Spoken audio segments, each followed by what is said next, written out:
1:37. And let me make sure that I'm on. Make sure everything's working.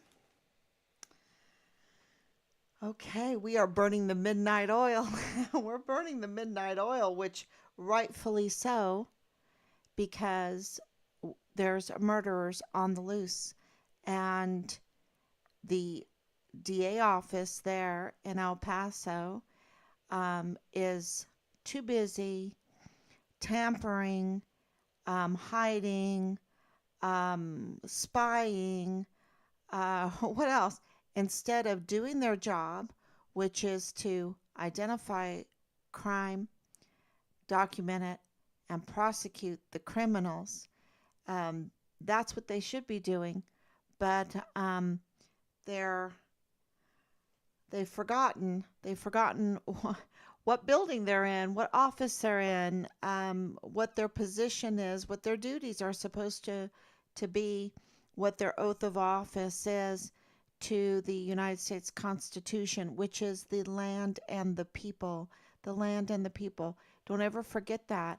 It's not just a piece of paper.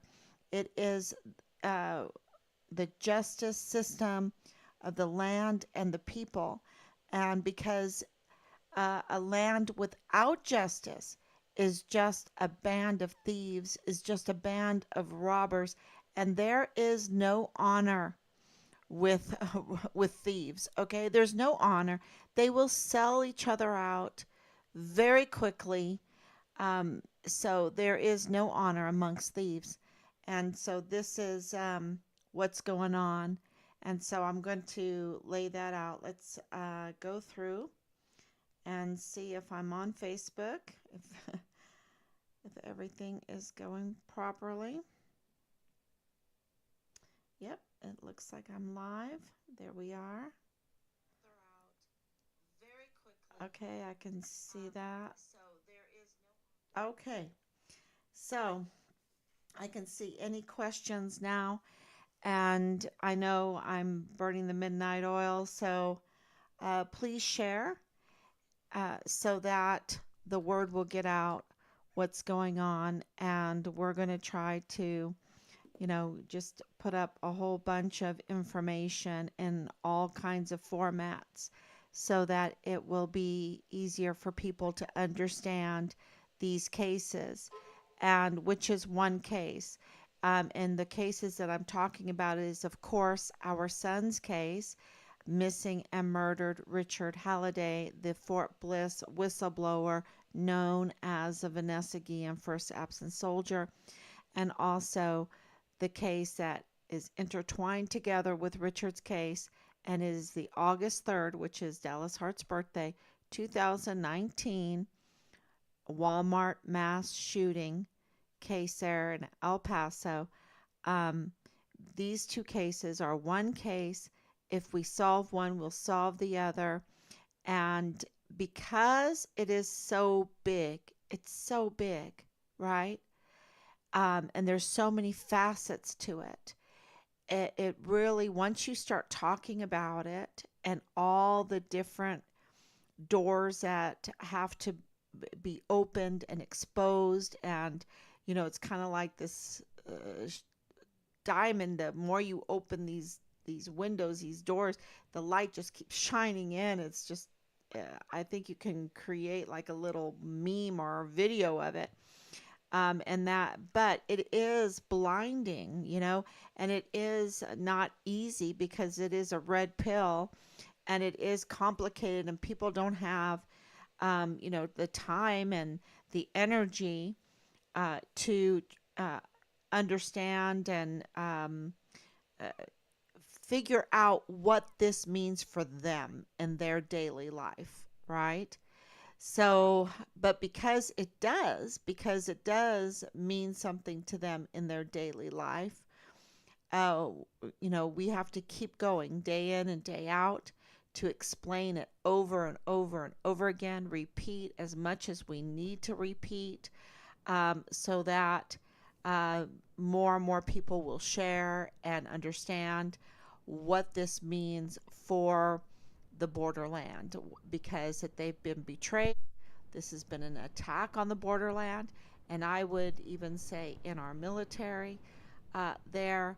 It is, and into Mexico, and because it is El Paso, because it is a borderland, because it does involve international incidences, then it also affects the security of the United States of America, and that's why this is so big. This is so important, that we have to just keep repeating, repeating, repeating. And as we are repeating, we have breaking news, right? So it's never dull. There's always breaking news, and it can make you very angry. But we're trying to put everything on record, so we have to stay calm. We're not allowed to get angry. We're not allowed to grieve even for our son and what all that he was put through.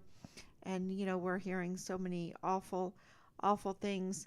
And then you listen to both of those videos from Glendon Oakley Jr., and that just makes you more. I mean, your heart just breaks. And then I heard, I was thinking about Austin Hawke today, and what he went through. I talked about him day in and day out for months. He is not forgotten.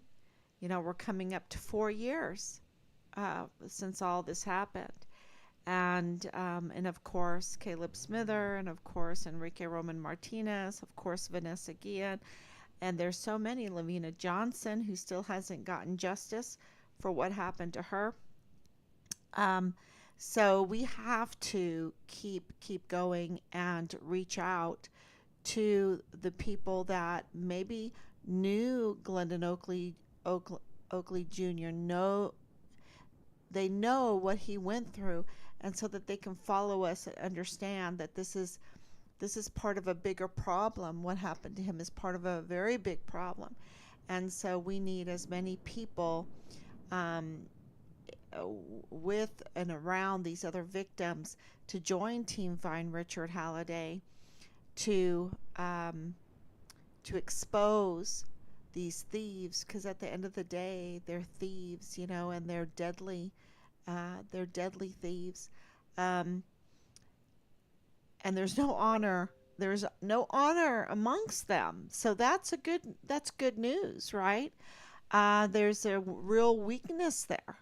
When you have no honor, when you don't care about your fellow man, then that's a real weakness. And so where three chords are, you can braid them together. That's where the strength is, right? So we need everybody to hang in there with us. Just keep listening. It'll all sink in. That's why I do these live streams, for my own sake, for our family's sake, Team Find Richard Halliday's sake, because the more that we repeat, the more we understand ourselves, the whole environment, the whole situation, the whole criminal facets of this criminal enterprise that took our son's life and many other lives, and is intertwined with the Walmart mass shooting that happened on August 3rd of 2019. So, and it's stinky, that whole Walmart mass shooting. The more you look into it, when you really look into the people, there's still all these interviews up of people testifying to the most vulgar, racist, hateful, absolutely horrendous narrative. And I just don't believe it. Okay? I don't believe it. There's part of my father in me. My father just saw the best in all people. And I don't think he would believe it either. They try to convince us that we're so bad, that we are just so bad, and that there's just such evil people. But what they are doing is projecting. The bad are the ones that are telling us we're bad, right? So that, uh, wow, I remember some things my dad said to me, and it just rings very true. Rest in peace, Dad. We miss you so much. Um, miss him so much. So, so let me start with the breaking news. That was kind of like the intro, and I did put up a bonus of an old, restored, vintage map of El Paso, which is just was amazing. I love old maps. I really do. I love old maps, and um, I think they speak 1,000 words in 1,000 years. Uh, so it's really amazing uh, that it just happened to come across. So I shared it with everybody, and uh, I was speaking with a friend today, and I said, you just have to do some positive things and recognize some positive, great things in your day to day life. Right now is like tulips and daffodils and hyacinthus. Yeah, I have those bulbs planted, and it doesn't matter how the um, the rhetoric of the people, the tulips push through, right? The daffodils push through, and they do their thing anyway. Anyway, it really is empowering to do some positive things and to think of what is good and noble and true and what is right and praiseworthy. That's what we should have our mind on. And absolutely fighting for justice for Richard's case, for the Walmart case, is absolutely thinking about what's good and true and noble and praiseworthy, because we've got to fight for justice. Otherwise, we have no country, and we're just going to be robbed continuously of everything, from our lives to all of our possessions. So that's the intro. That's the intro. So what is going on in Richard's case and what is going on in the Walmart case? And I've been, posting Team Find Richard Halliday's research on Bill Hicks, right? Bill Hicks is the district attorney that came in December of 2022 to take over as an appointee. Now, this is very important for everyone to really wrap their head around. Bill Hicks is an appointee, okay? He was not elected, all right? He's an appointee. Yvonne Rosales was elected. That's a huge difference. It's so big. And what has happened in that case is election interference. And I don't even know if I should say it on a live stream because that's so sensitive words right now. But, and I don't mean it to be like just because that's sensitive words right now to say it. The reason why I'm saying it is because that is what happened. That is exactly what happened. And what that means is they are absolutely aware, and I'm talking about Justin Underwood and Bill Hicks. I'm thinking about all these lawyers that I've been reading about. Um, uh, um, John Briggs, did I say that one? Um, that are in that office, right? That are there. Oh well, Justin Underwood is civilian, right? Um, but they are all aware that whoever is in that seat as district attorney for El Paso, and there's two other Colbert, is that what it is?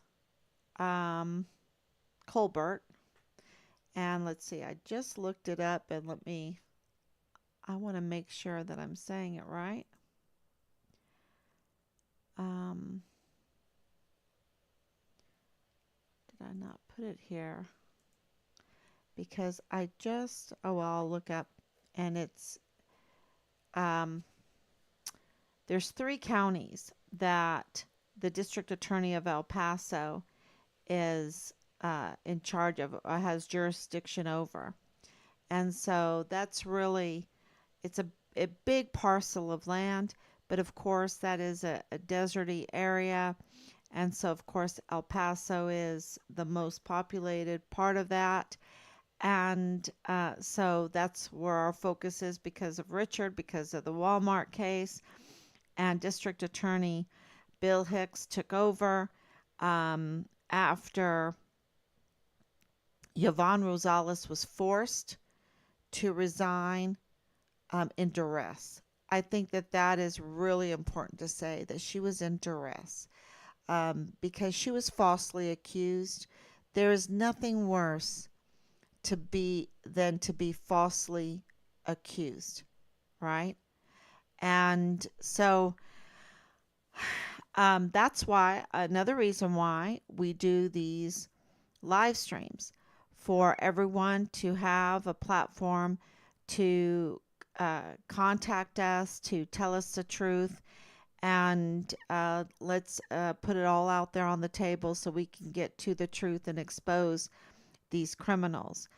And that's been very, very helpful because we have gotten information now, and of course, hard work for over 3 years asking for open records that are absolutely our right to look at. That's why we pay these record keepers. That's why we even have record keepers in our country because we are a government of the people, for the people, by the people, and of the people, by the people, for the people. To oversee, to shed light on what they are doing in the official offices for us, right? Um, and that's very, very important because we're not a tyrannical government. They wouldn't even need to keep records then, right? So we do keep records. We're allowed to look at records. And uh, Bill Hicks has even submitted motions to the AG, who is the Attorney General, Ken Paxton of Texas at the moment, um,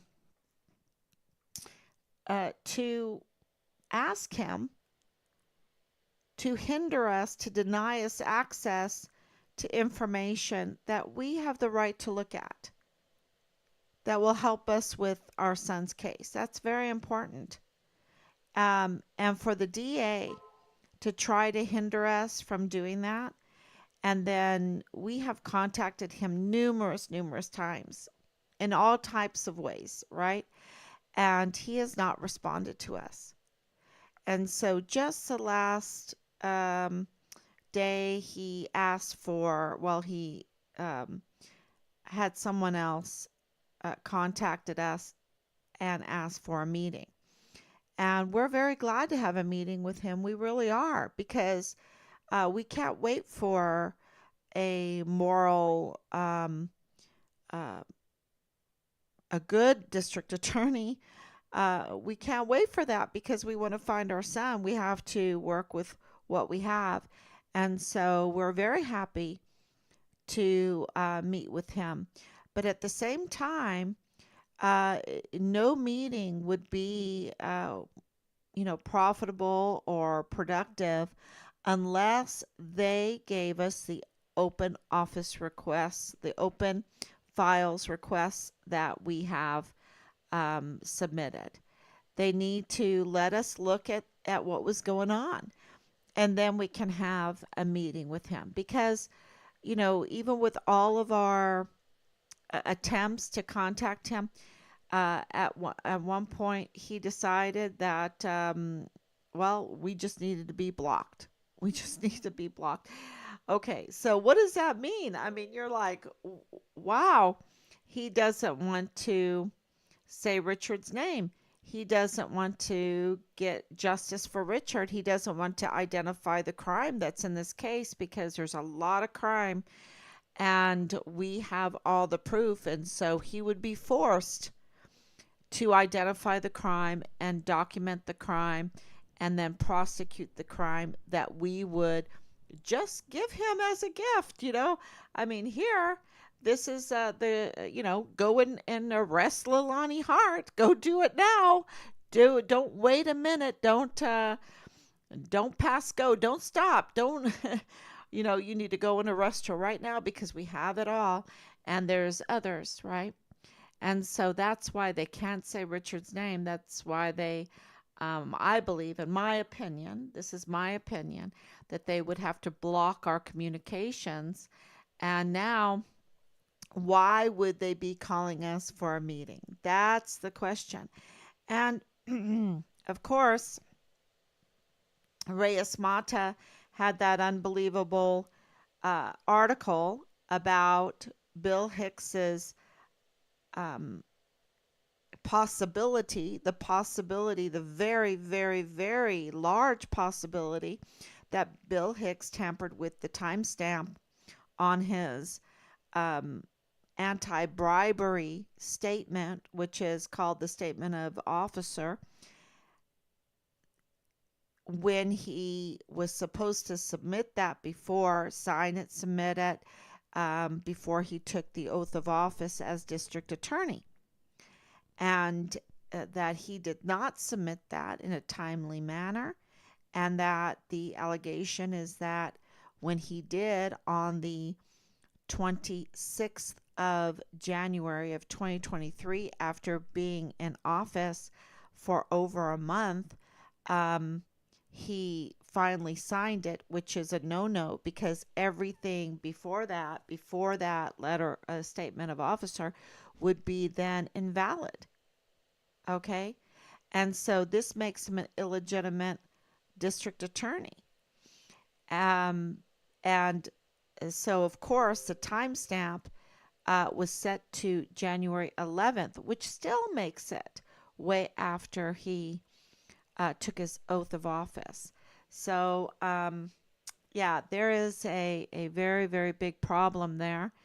But that's not the, there's many more problems, okay, because of the open records revealing that he wasn't paying his tax, he wasn't submitting his taxes, paying his taxes for 2020 and 2021, that,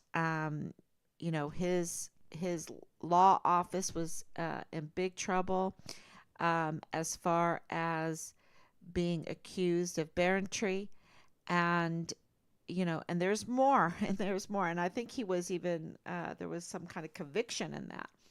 So, but that's not even, I mean, there's so much here, and I don't understand why. And think about it, he was appointed out of all the lawyers, uh you know Bill Hicks was appointed. And it doesn't matter. I know that not every lawyer passes, their bar the first time around. A lot of them fail. It doesn't matter that he failed the first time. Uh, that's not a big, I don't know. I don't know. You tell me if that's a big deal or not. But I'm not going to. He did pass it at some point. Um, so the big problem is, who were his clients, and is there a conflict of interest when it comes to his clients and our son's case, when it comes to his clients and it comes to the August 3rd, 2019 Walmart mass shooting case, because he was actively, before he even took his oath of office, he was actively seeking out that position to be the prosecutor of the Walmart case. And yeah, there's some conflicts of interest there. While he is seeking to be the prosecutor of the Walmart case, while he is the lawyer, while he's representing the Purchase Funeral Home Service. Okay? The Purchase Funeral Home Service is huge. It is a big, big business. Um, they're a big business, and I believe they're in contract with Fort Bliss. Okay. That, yeah, through the mortuary affairs.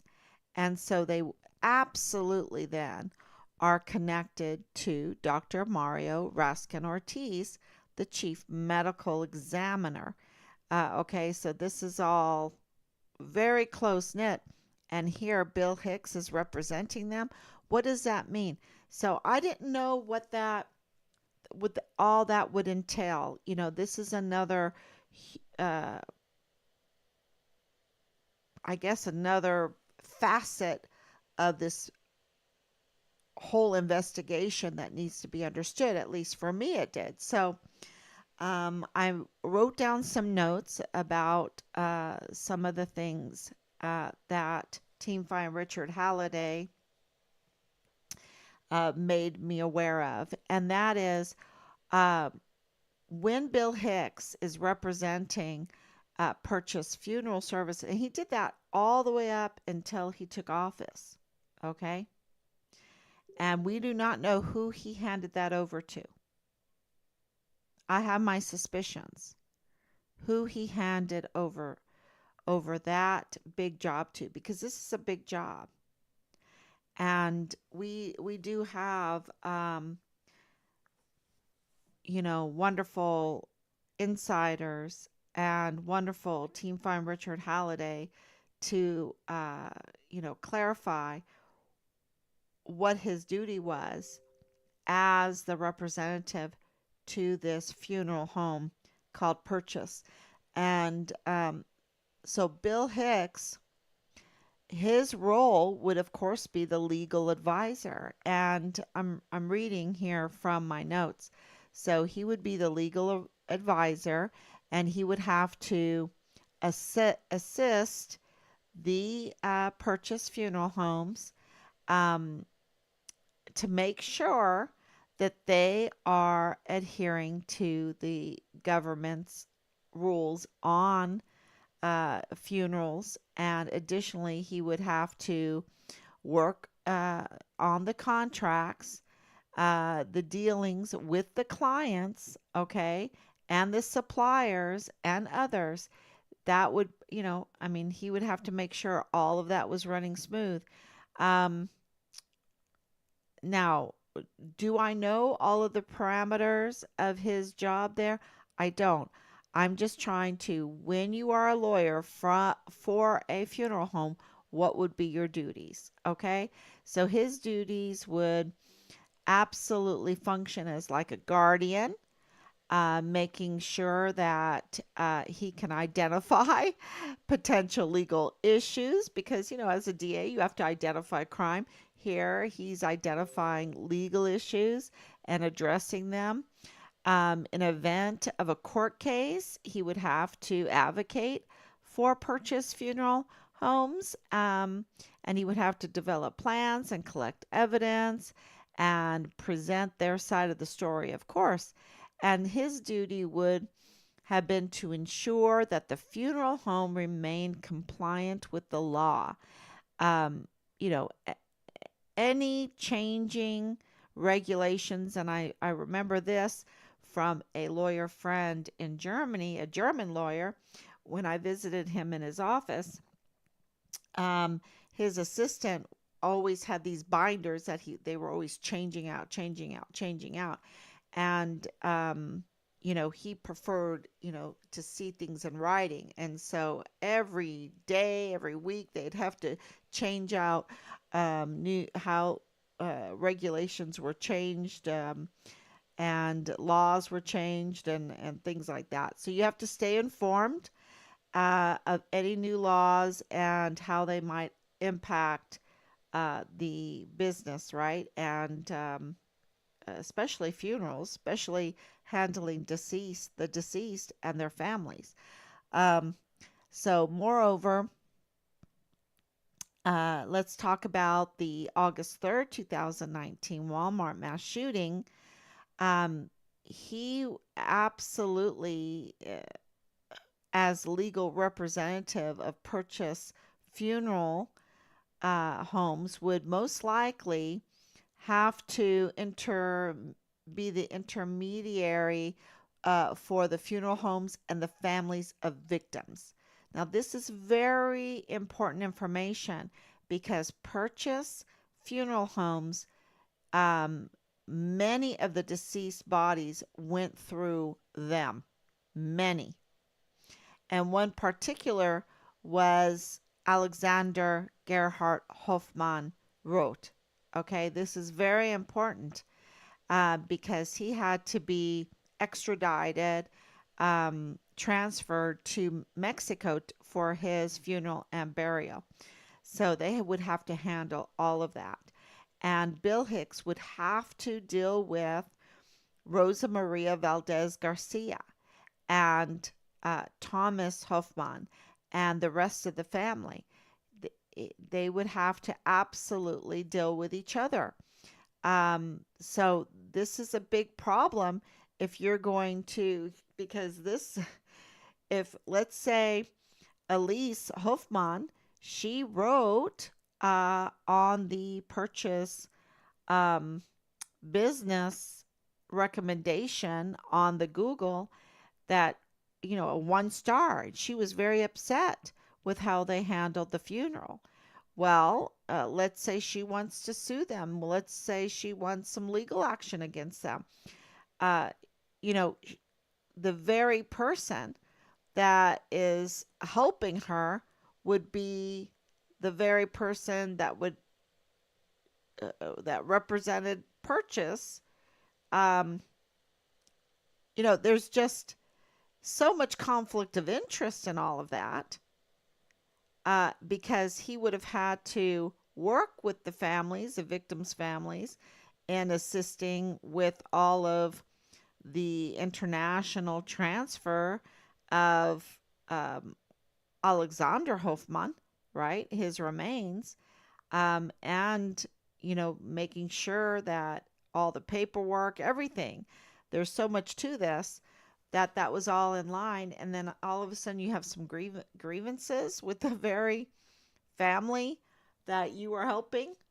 So the he is working for purchase, helping, then she's complaining.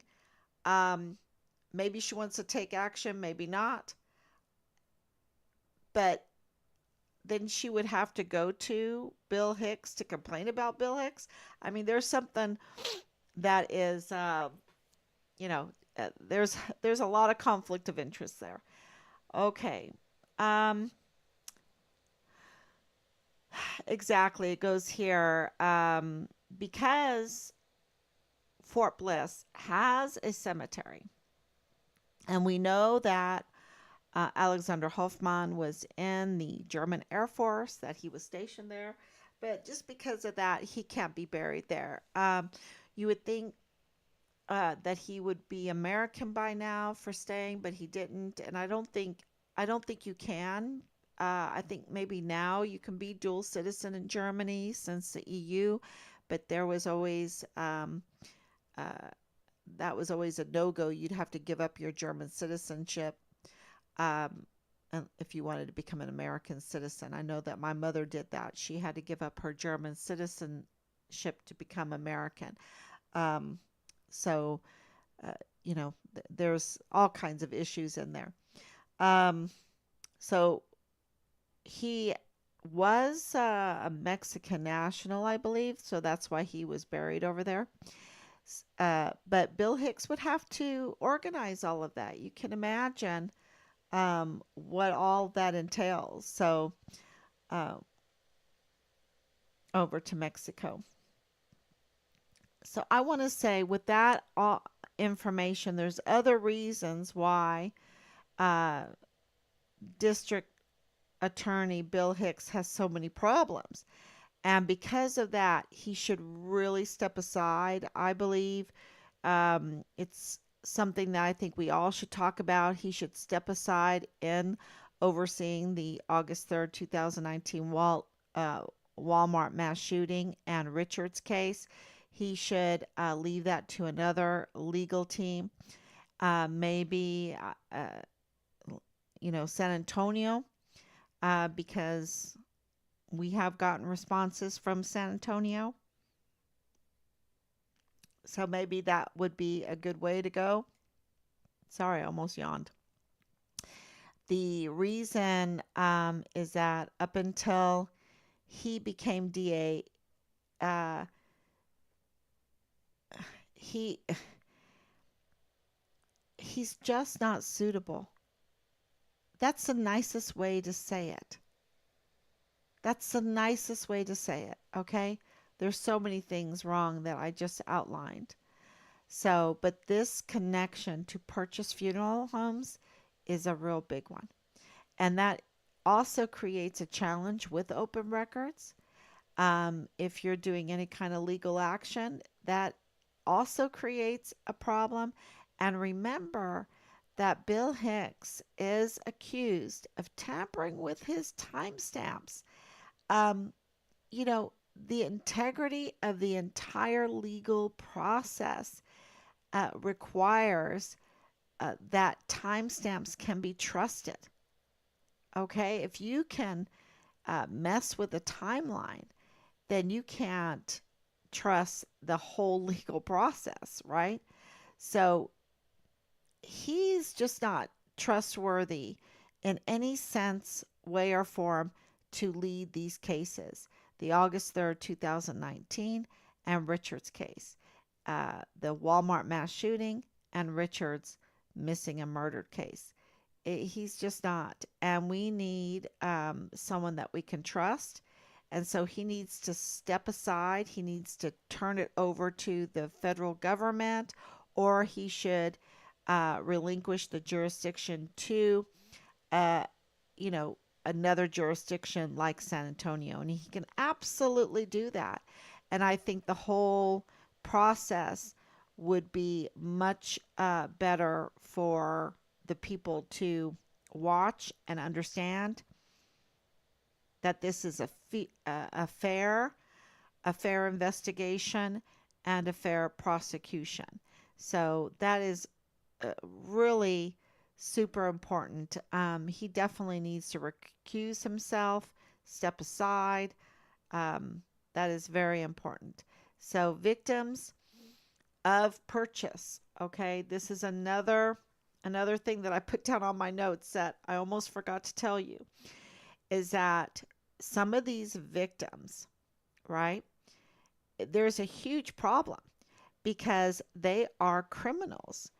And if you have somebody that you're supposed to be advocating for or helping out or defending or whatever, but they have an open warrant out for their arrest, and you're the DA, and you're supposed to be identifying criminals, documenting it and prosecuting it, and that's a huge problem too, because I'm telling you right now, Rosa Maria Valdez Garcia is a criminal.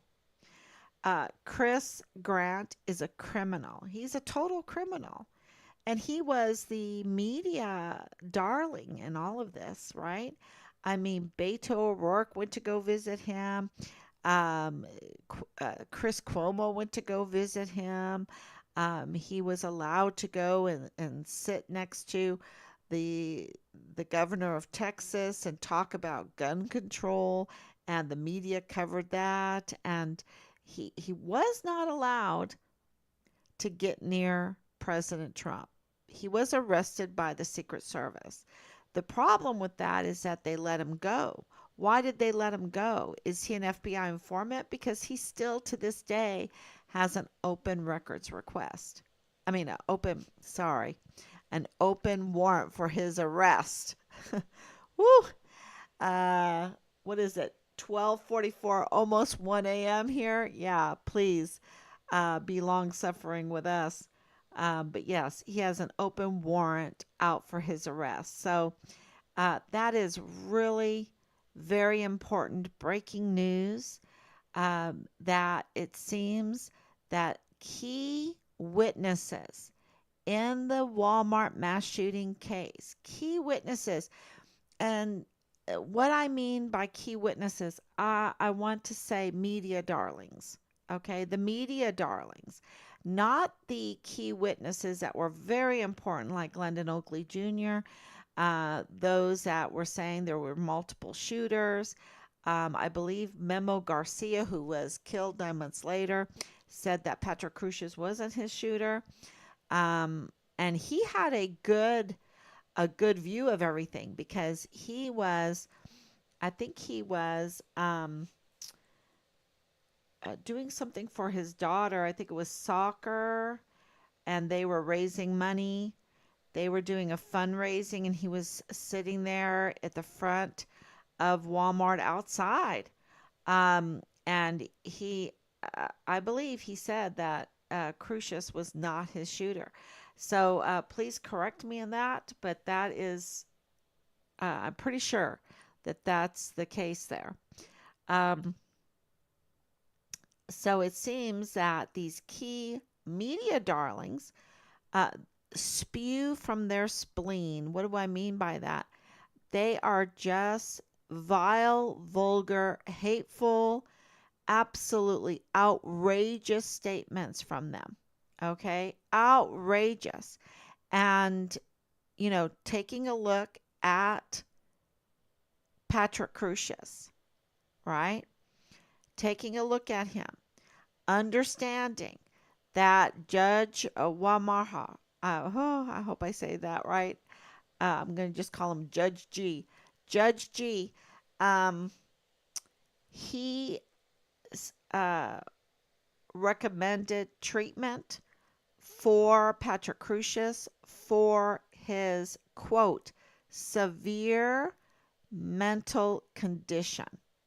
His severe mental condition, quote. And we know that we have a confirmation that Patrick Crucius was autistic or is autistic. And we see corroborating evidence of that with him wearing the hearing protection because autistic individuals are very, very sensory sensitive. Okay, very sensory sensitive. It's very hard for you to give them a hug. It's very hard. They're hearing, their loud noises, anything like that. They're very sensitive to that. So for him to be wearing the hearing is an indication of his severe mental condition, which is autism, right? I mean, we have it confirmed that he's autistic. So there might be something else in there too. But we know that when he turned himself in, okay, so at 10:39, he's shooting. There has to be shooting outside of the Walmart. And so that picture of him walking inside is weird. It's a weird picture, okay?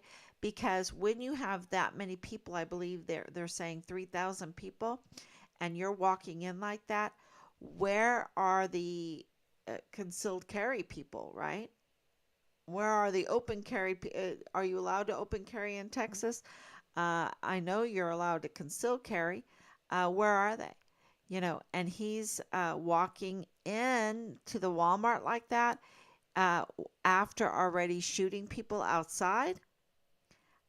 Because, then the doors would automatically close. I mean, yeah, there is all kinds of, questions about what happened there. And that's why we need an outside, trustworthy um, trial of this case. Um, I mean, I don't know. He has 90 life sentences consecutively. He's going to spend his whole life in that high secure prison where they don't get much interaction with each other. Um, there in Florence, Colorado. So I don't know. Anyway, yeah, the thing that really bothers me is that soda bottles, because even though the El Paso police say this never happened, Chris Grant maintains this. Okay, so He's saying soda bottles were thrown at him. He's saying the most horrific stories about what happened in that Walmart. Yet at 11:11, so just minutes, half an hour later, Patrick Crucius is already at an intersection, right? And he's not even sweaty. He's not even nervous. He's, um, they're saying he doesn't have any remorse or anything. He doesn't show any emotion. There's no emotion, which is very typical for autistic. And they don't bag his hands. He has no blood on him that you can see in any of the pictures. There's no blood. He has these white sole shoes on. There's no blood. There's no soda on him. They don't bag his hands. Why don't they bag his hands? He just shot like almost, hundreds, if not 1,000 bullets. Why don't they bag his hands so that they can get uh, the gunpowder, to for forensic sake, right? Just and I don't even know if they read him his Miranda rights because I'm getting internal information that was not done. So we also know that the judge said he needed to get treatment for his severe mental condition, but there's no sign that he has ever been evaluated, right? There's no sign he's ever been evaluated or treated for his severe mental disorder, which is very concerning. The whole what kind of system do we have, right? If we're not going to follow it. So, and that's all for oversight, right? Yeah, so it's for DA Hicks to take this on is really brazen, is really criminal. That's what it is. He's being criminal. He needs to recuse himself. He needs to hand this case over to a different jurisdiction or to the federal government. Absolutely. El Paso, it's just, this case has gone on too long, too long. Everybody has their opinion about it. So I think that is. Okay, so I have a question here. Okay. Okay, so what they are doing is bullshit, just like with my grandson that died at Fort Hood or whatever it is now called. They, Fort Cavazos, right? They attempted to hide from all of the problems they have had with deaths. Thank you, Sue, for speaking up. Let me read that one more time. What they are doing is bullshit. Just like with my grandson that died at Fort Hood or whatever it is now called, Fort Cavazos. If I was a Cavazos family, I would say, no way. You're not putting my name on on Fort Hood. No way. No way.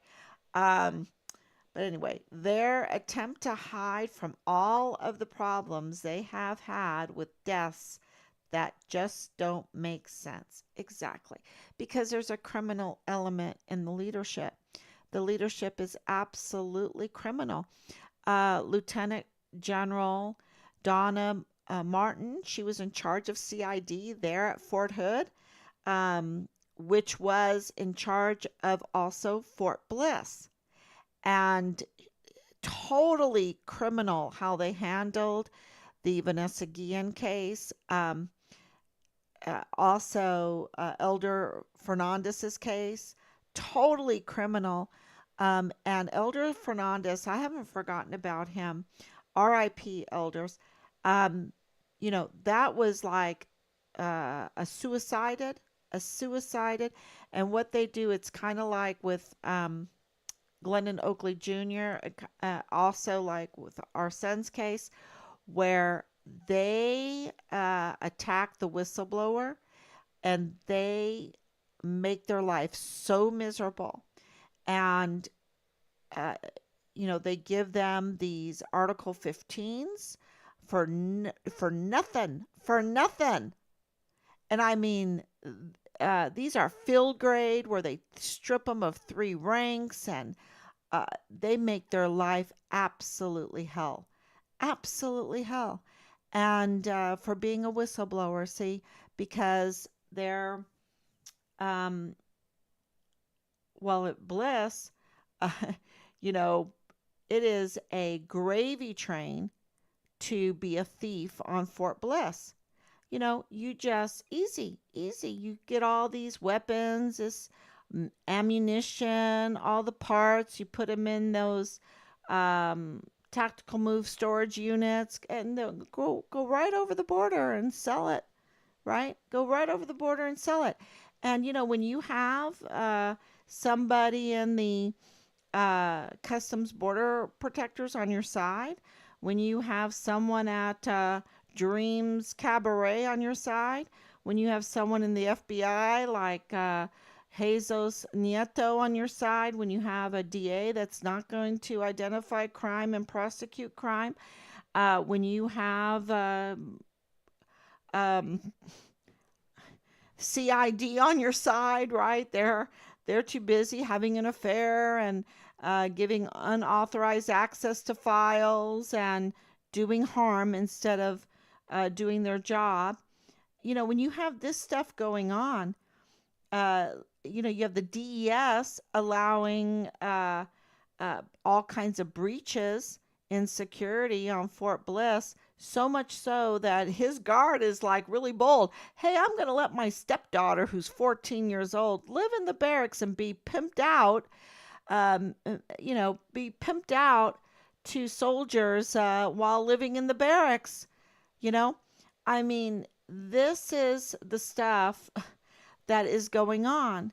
And, Richard absolutely was a whistleblower. He made all kinds of calls starting in 2019. In 2019. And see, they had to, um, they didn't like him saying, hey, I rather burn my money. Remember that video? I rather burn my money than spend it on whores and blow. Um, yeah, he gave them a message and they weren't real happy about it. So they had to start retaliating against him. And this is Major General Clem Coward. Okay.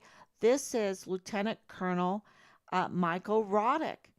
This is Tavita Nusa, CID agent Tavita Nusa, with the blessing of the FBI. And you know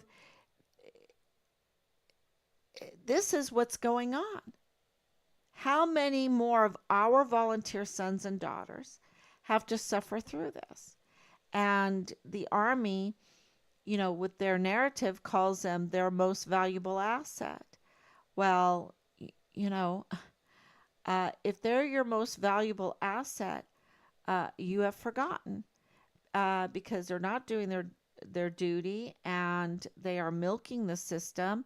They are using our military for their thievery to enrich themselves and to do deals with the greater community in El Paso, and absolutely human trafficking, absolutely narcotics trafficking. There is no excuse for the security breaches on Fort Bliss. We give them all the money, we give them everything, the personnel, the money, everything, and all the training they could want. And, they're botching it. They have botched it. And people are getting hurt. And it's becoming international incident after international incident, just like this young mother that was shot in the head the other day. Well, not the other day, in April of 2023. And we weren't told until now. He's been this soldier that went over there and then came back after murdering this young mother. was in custody since September of 2023, and we're just finding out because Major General Eisenhower is botched. He's botched because he's compromised. And how do I know he's compromised? Because we have wrote him, I don't know how many letters, over and over and over again, kindly, very kindly letters, not cussing him out, nothing, just informing him over and over and over again that Leilani Hart is not reliable, that she is a convicted criminal, that she has a long criminal record, that she notarized a complaint about her family, letting everyone know in the CID and the FBI, because we have those case numbers of her notarized complaint that was accepted by the CID and the FBI, um, claiming that her uh, husband, her children were engaged in incest, that they were engaged in child pornography, which is child torture, that they sexually assaulted her active duty, Fort Bliss active duty friend's 7-year-old son in her master bedroom, that they were purchasing, that her husband was purchasing weapons illegally, that she was threatened with those weapons, that she had an immigration issue, and on and on. This is all in that complaint, and the leadership, the command, Major General Eisenhower, doesn't do anything. Doesn't do anything when El Paso Matters, Bob Moore, um, is featuring this unreliable source to hinder uh, a key witness in our son's case, in the Walmart case, retaliating against a key witness in our son's case, and in the Walmart mass shooting case from August 3rd, 2019. And the command doesn't do anything, and the district attorney doesn't do anything. And this is obstruction of justice, right? Very clear, with very kind letters to both law enforcing agencies that are supposed to help us, and they don't. You know why? Because they're compromised. Because they are absolutely compromised, and we're talking about a missing, terrible things happening to Richard, a murdered soldier, other soldiers being murdered, other soldiers being hurt, service members being hurt, family members being hurt, children suffering, um, you know, fentanyl getting in. Absolutely, because Asia Graham uh, was killed by that. Okay? She was killed by that. And that was on Fort Bliss. There is no excuse with all of our resources. We have $34 trillion in debt. That should be a tightly run military base right there on the border. Now, back in 2003 or 4, they wanted to close it down. They need to close it down because right now it's doing no good. If it's doing no good, if they have forgotten to defend our Constitution, the land, and the people, yet they can't even ensure the security of a military base and our volunteer sons and daughters, they need to shut down. They need to shut down. They're not ready to go to war. They aren't. Not with leadership like this. They're more interested in their doggy sex cults, in their doggy mask sex cults. I have all the pictures. It's all been sent to me over and over again. Their Dreams Cafe, Dreams, what is it called? Dreams Cabaret, strip joints. Um, they're they're profiting off of the American taxpayers. That's what they care about. And our sons and daughters are getting hurt. And our country is at risk. Is at risk. They're doing more harm than good because the international incidences are increasing. So this is embarrassing for the United States to, when we have to talk to Mexico, right? And we need Mexico. We need Mexico desperately. You know, it's, uh, you've got to make friends. You've got to respect each other's countries. So, yeah, and we're intertwined, right? We're intertwined. So, in this world, man is from one blood.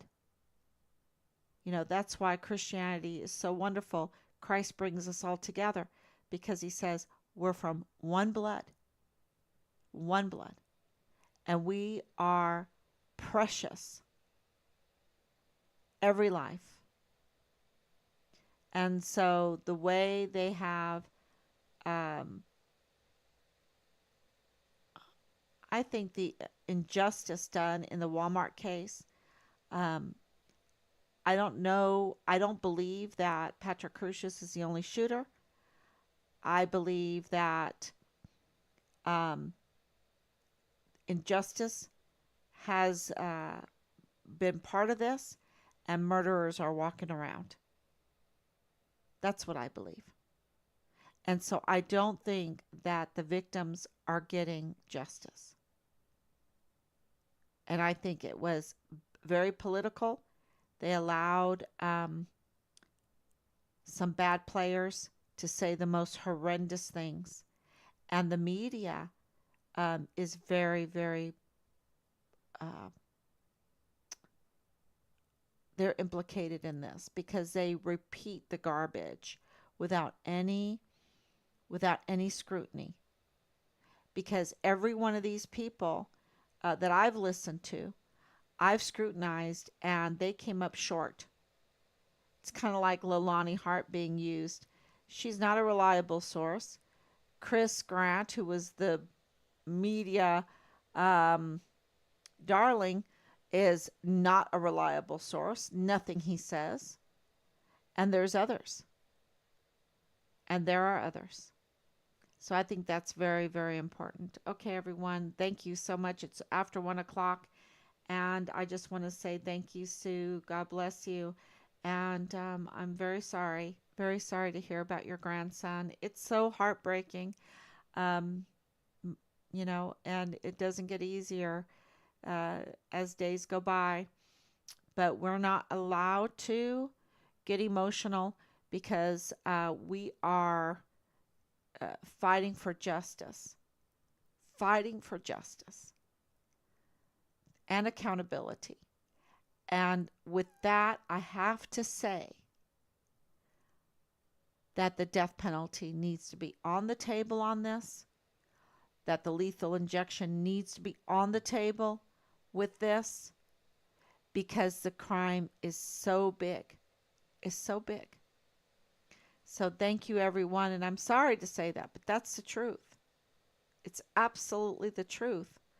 My whole, years, I was a Ron Paul supporter. Ron Paul. Because of, audit the Fed, right? Audit the Fed. Um, let's see what we're getting for our $34 trillion in debt. Let's audit the Fed. And he was against the death penalty for very good reasons. I really respected his stand. I don't know if he's changed that stand, but I can tell you with this case, the death penalty needs to be on the table and the lethal injection on the table. And we need to have accountability for the safety of our country. So thank you so much. God bless you. And I will be back tomorrow, God willing. Bye-bye.